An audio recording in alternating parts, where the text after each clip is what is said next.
Vibrant સમિટમાં Russia અને Ukraine એક જ મંચ પર જોવા મળશે। વડાપ્રધાન મોદીની હાજરીમાં ઐતિહાસિક દ્રશ્ય સર્જાશે। રશિયા રોકાણકાર તરીકે તો યુક્રેન પાર્ટનર તરીકે ભાગ લેશે। સમિટમાં કુલ 22 દેશની સહભાગિતા નોંધપાત્ર રહેશે। વૈશ્વિક સહકાર અને રોકાણ માટે ગુજરાત કેન્દ્રબિંદુ બનશે।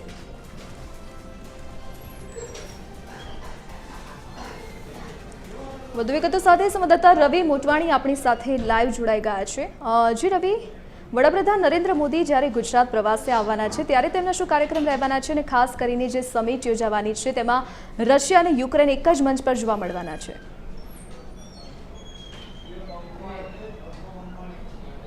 જી ધરતી ઝડપથી જણાવી દઉં, રાજકોટના મારવાડી યુનિવર્સિટી તે આગામી તારીખ 11 અને 12 સૌરાષ્ટ્ર કચ્છની વાઇબ્રન્ટ સમિટ યોજાવાની છે। તેના માટેની તડામાર તૈયારીઓ ચાલી રહી છે, જેમાં રાજકોટના પ્રભારી છે જીતુ વાઘાણી, તે ગઈકાલે રાજકોટ આવ્યા હતા। તેણે અધિકારીઓ અને પદાધિકારીઓ સાથે બેઠક યોજી હતી। કઈ રીતના આખો રોડ મેપ રહેશે, કયા પ્રકારના કાર્યક્રમો રહેશે, તેના માટેની આખી તૈયારીઓને ઓપ પણ આપવામાં આવ્યો હતો। કઈ કઈ જે બાબતો સુધારવાની છે તેની પણ ચર્ચા કરવામાં આવી હતી। સાથે સાથે તેમણે જે વડાપ્રધાન જે 11 તારીખે બપોર બાદના સમયે આવે એવી સંભાવના સેવાઈ રહી છે, તો તેનો 1 કિલોમીટરનો લગભગ રોડ શો પણ યોજાય તેવી પણ એક સંભાવના વ્યક્ત કરવામાં આવી છે। તો જે રોડ ઉપર રોડ શો યોજાવાનો છે તે રોડનું પણ નિરીક્ષણ કરવામાં આવ્યું હતું। સાથે સાથે આ સૌરાષ્ટ્ર કચ્છની જે વાઇબ્રન્ટ સમિટ છે તે આની પહેલાં જ્યારે મહેસાણામાં પહેલી સમિટ યોજાણી હતી, બીજી સમિટ સૌરાષ્ટ્ર કચ્છના રાજકોટ ખાતે યોજાઈ રહી છે। તો મોટી વાઇબ્રન્ટ સમિટ છે, એમાં સૌરાષ્ટ્ર કચ્છના મોટાભાગના ઉદ્યોગકારો જોડાશે। સાથે સાથે દેશ વિદેશથી પણ લોકો આવી રહ્યા છે। રોકાણ માટે 22 દેશના રોકાણકારો આવશે,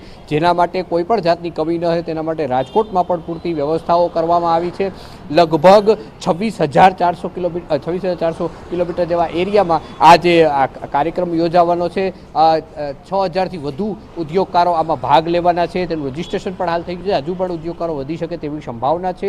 ત્યારે આ સમિટમાં કોઈ પણ જાતની કમી ન રહે તેના માટેની પૂરતી તૈયારી કરવામાં આવશે। મહત્વનું એવું કહી શકાય કે વિશ્વ લેવલે રશિયા અને યુક્રેન એકબીજાના દુશ્મનો છે, સતત બંને વચ્ચે યુદ્ધ પણ ચાલી રહ્યું છે। એ બંને દેશો પણ અહીં ગુજરાતમાં છે આવીને એક જ સ્ટેજ ઉપર જોવા મળશે, તે પણ બહુ મહત્વની બાબત છે। અને જ્યારે આ વાઇબ્રન્ટ સમિટ યોજાવાની છે, સૌરાષ્ટ્ર કચ્છને નહીં પરંતુ સમગ્ર ગુજરાતને નહીં, સમગ્ર ભારતને ફાયદો થશે। કારણ કે રોકાણકારો વિદેશના છે, તે ભારતમાં રોકાણ કરતા હોય, સૌરાષ્ટ્ર કચ્છ પૂરતું નહીં, આખા ભારત માટેનું રોકાણ બહુ મહત્વનું ગણાય છે। ત્યારે આ સમિટ માટે ખૂબ મહત્વની ગણાય। અને સાથે સાથે આ સમિટનું જે ઉદ્ઘાટન છે તે વડાપ્રધાન મોદી કરવાના હોય તે સૌથી મોટી મહત્વની બાબત કહી શકાય। આના પછી પણ 2 સમિટો યોજાવાની છે, ત્રીજી વડોદરામાં, ત્યારબાદ સુરતમાં સમિટ યોજાવાની છે। ત્યારે આ સૌરાષ્ટ્ર કચ્છની જે વાઇબ્રન્ટ સમિટ છે બહુ મહત્વની ગણાય।